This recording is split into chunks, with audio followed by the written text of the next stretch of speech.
Fallen crowns, வாழ்ந்து கெட்டவர்களை குறித்து நம்ம நிறைய இடங்களில் பார்த்துருக்கிறோம். அப்படிப்பட்ட ஒரு நபர் தான் அலெக்சாண்டர் த கிரேட். 32 வயதுல கிரீஸ் முதல் இந்தியா வரைக்கும் கான்கர் பண்ணாரு. ஆனால் அந்த சின்ன வயசுலேயே மரித்து போனார். அவர் மரிக்கும் பொழுது அவருக்கு ஒரு வாரிசு இல்லை.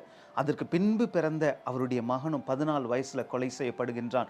வாரிசு இல்லாமல் அழிந்தது அலெக்சாண்டர் த கிரேட்னுடைய சாம்ராஜ்யம். அதே போல தான் இன்னைக்கு நாமும் கூட எடுக்கிற முயற்சிகள் அது சக்சஸை பார்க்கல, அல்லது சக்சஸை பார்த்தது எப்பொழுதுமே சக்சஸ்ஃபுல்லாக இல்லை அப்படின்னு சொன்னா நம்மை பார்த்து சொல்லுவாங்க, ஒரு காலத்தில் அவங்க வாழ்ந்தாங்க, இப்போ இல்லைங்க, சீரழிஞ்சிட்டாங்க என்று சொல்லி.